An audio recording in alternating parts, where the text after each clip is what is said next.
सुप्रभात बच्चों। आज मैं आप लोगों के सामने एक वीडियो लेकर प्रस्तुत हो रहा हूँ जिसका शीर्षक है रहीम के दोहे। आइए पहले हम रहीम दास जी की जीवनी के बारे में जानते हैं। मैंने उसे श्यामपट्ट पर लिखने का प्रयास किया है जो इस प्रकार है। इनका जन्म देखते हैं तो जन्म 1556 ईस्वी माना जाता है इनका, लाहौर जो कि पाकिस्तान में भी पड़ता है। पूरा नाम अब्दुल रहीम खान खाना की उपाधि इन्हें अकबर के द्वारा प्रदान की गई थी। इनके पिता का नाम बैरम खां है और माता का नाम स्पष्ट नहीं हो पाया क्योंकि वो अभी तक अज्ञात है। भाषा अगर देखें इनकी अवधी, ब्रज और हिंदी, इनकी रचनाओं में इन्हीं तीनों भाषाओं को देखने को मिलता है। भक्ति काल के कवियों में ये भी अग्रगण्य हैं। रचनाएं रहीम सतसई, श्रृंगार सतसई, रहीम रत्नावली, बड़वय, मदनाष्टक इत्यादि। जितनी भी रचनाएं हैं वो सभी रहीम ग्रंथावली में संकलित है। नवरत्नों में एक माने जाते हैं ये। अकबर के दरबार में 9 कवि रहते थे ऐसा माना जाता है, जिसमें रहीम कवि भी एक थे। उसमें अबुल फैजल, फैजी, तानसेन, बीरबल, टोडरमल, मान सिंह, मुल्ला दो प्याजा और अजीउद्दीन। नवरत्नों में रहीम जी सबसे ज़्यादा प्रिय थे। आइए अब इनकी दोहे को देखते हैं।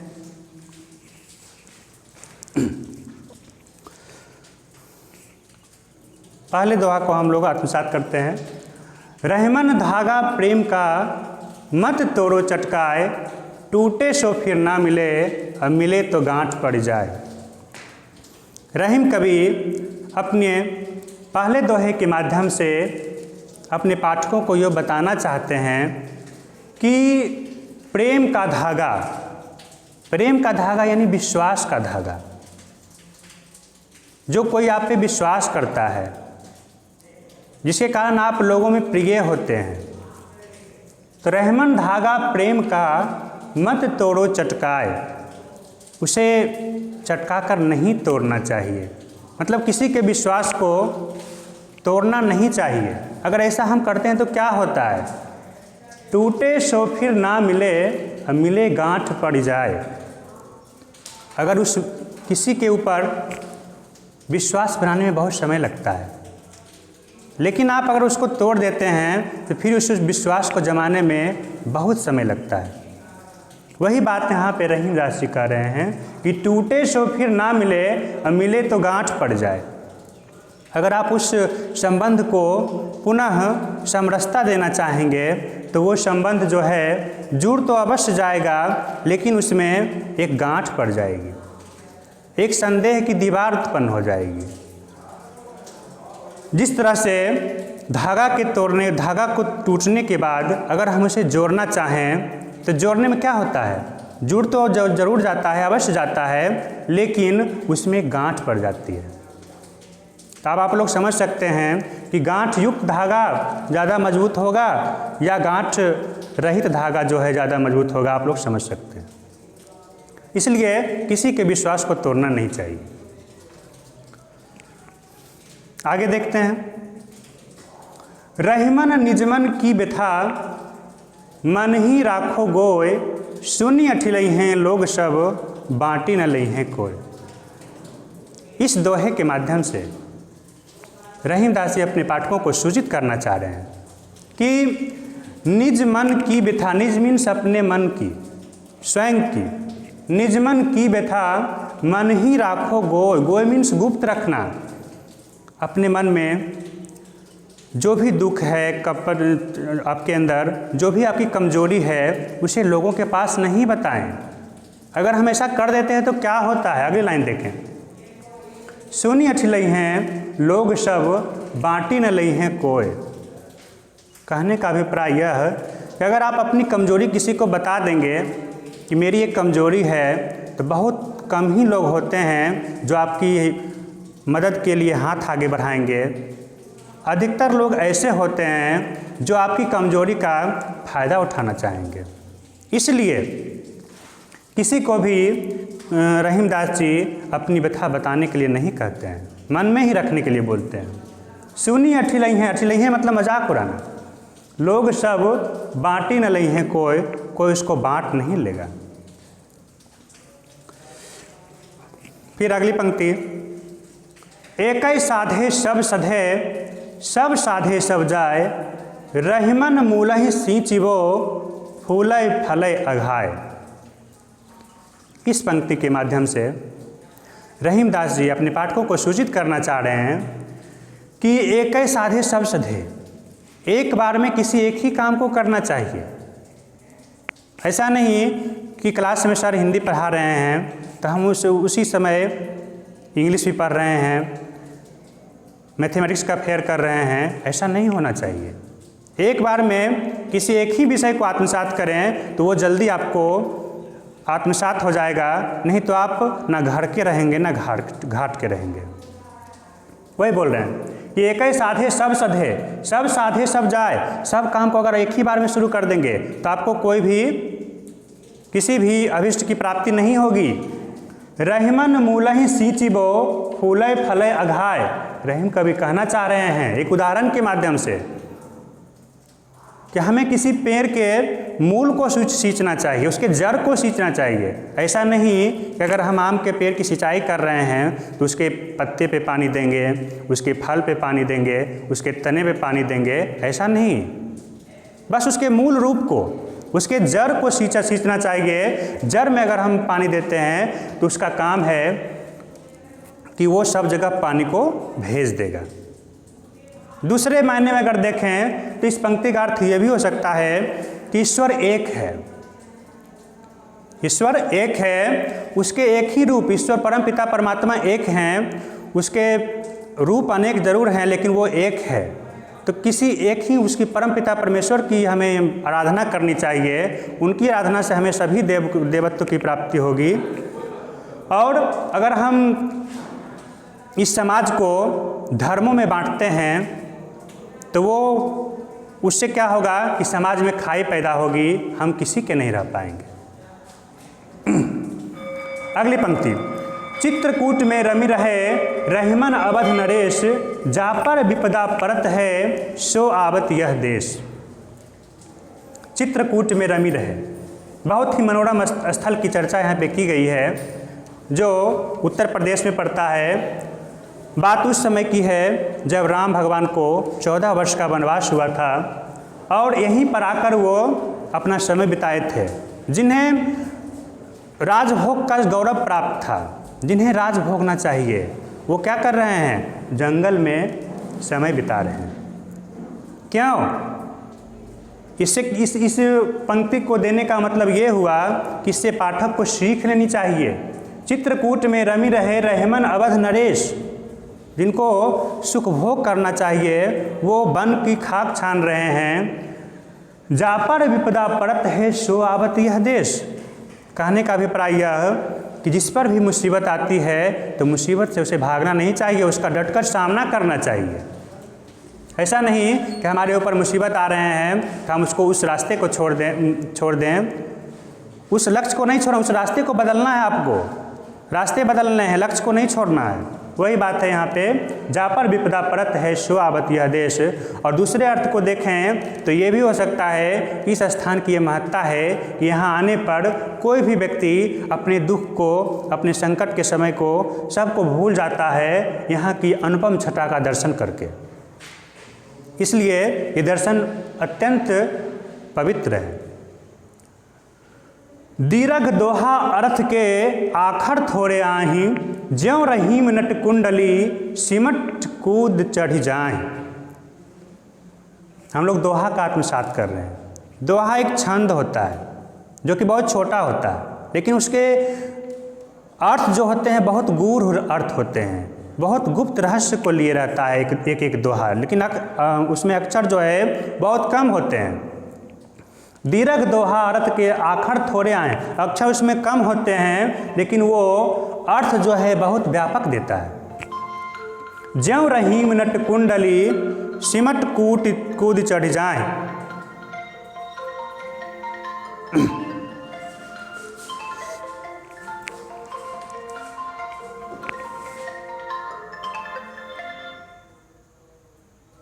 ज्यों रहीम नट कुंडली सिमत कूद चढ़ जाएं। जिस प्रकार से नट जो होता है वो अपने शरीर को सिकोड़ने में बहुत प्रवीण होता है और अपने शरीर को सिमट कर तुरंत झट से वो रस्सी पे चढ़ जाता है। फिर आगे जो दोहा है आपका, धनी रहीम जल पंक को लघु जी पियत अघाय, उदधि बराई कौन है जगत पियासो जाए। रहीम कवि यहाँ पे तालाब के जल की तुलना कर रहे हैं, उस छोटे से तालाब की जल की बरप्पन कर रहे हैं कि उस उदधि के जल से वो लाख गुना अच्छा है। कहना चाह रहे हैं कि धनी रहीम जल पंक को लघु जी पियत अघाय, मतलब कि उदधि बराई कौन है जगत प्यासो जाए। सागर में बहुत ज़्यादा उदधि, सागर वहाँ जल का भंडार है लेकिन उस पानी को पीकर कोई अपना प्यास नहीं बुझा सकते हैं। ठीक उसी प्रकार बोल रहे हैं कि उसकी तुलना अगर इस छोटे से तालाब की जाए तो उससे वो लाख गुना बेहतर है, उसके पानी को पी करके लोग अपना प्यास बुझाते हैं।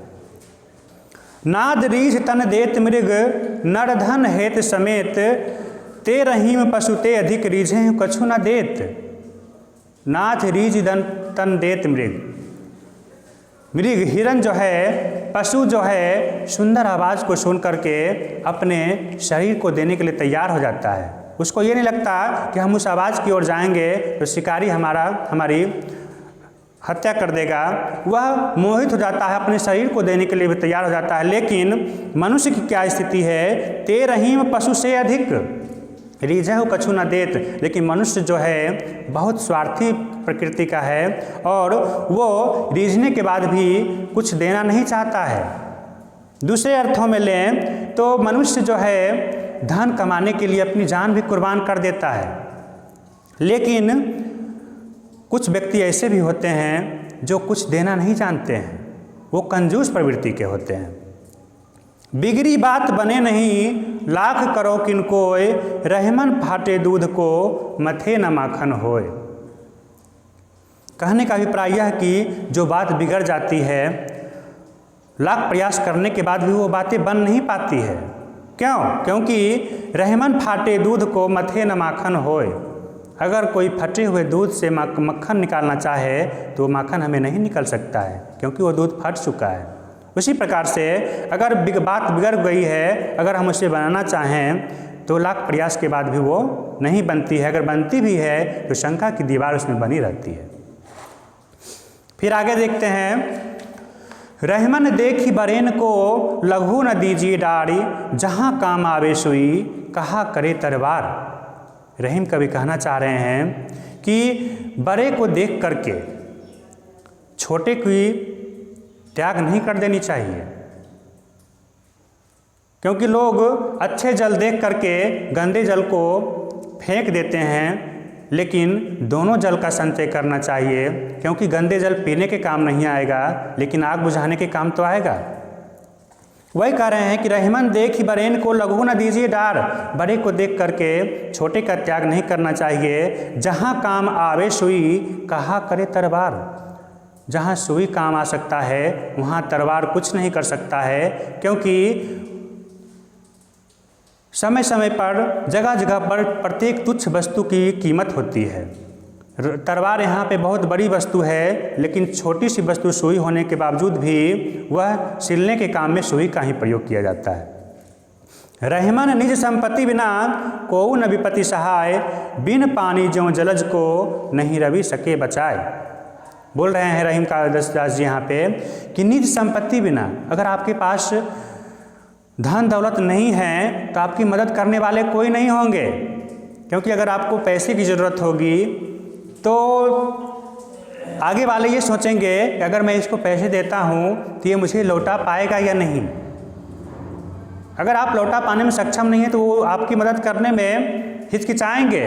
वही बात बोल रहे हैं एक उदाहरण के द्वारा कि बिन पानी जो जलज को, बिन पानी मतलब बिना पानी के, जलज यानी कमल, कमल को नहीं रवि सके बचाए। दिनकर सूर्य भगवान भी उस जलज को नहीं बचा सकते हैं अगर उस तालाब में पानी कम हो गया है, क्योंकि उस कमल की संपदा क्या है? उस कमल की संपदा जल है। जल से ही उसकी उत्पत्ति हुई है और उसी से वो उत्प्लावित होता है। तो अगर उसकी संपत्ति नष्ट हो जाती है तो भगवान जो हैं वो भी उसकी, सूर्य यानी रवि भी उसकी रक्षा नहीं कर सकते हैं। रहमन पानी राखिए बिनु पानी सब सून, पानी गए न उबड़े मोती मानुष चून। रहमन पानी राखिए, रहीम कवि बोल रहे हैं कि मनुष्य को अपने अंदर का पानी को जीवित रखना चाहिए। पानी यहाँ 3 संदर्भों में प्रयोग हुआ है। 3 संदर्भ देखते हैं, कौन कौन 3 संदर्भ है। तो बिन पानी सब सून, बिना पानी के सब सूना है। अगर आपके अंदर पानी नहीं है तो आपके अंदर कुछ भी नहीं है, आपका कोई अस्तित्व नहीं है। जैसे उदाहरण देखिए, पानी गए ना उबड़े मोती मानुष चून। अगर यहाँ पे 3 शब्दों के माध्यम से रहीम दास जी आपको स्पष्ट करना चाह रहे हैं कि किसमें क्या नहीं होगा तो उसका अस्तित्व तो नहीं होगा। तो मोती है, मोती में पानी का मतलब होता है चमक से।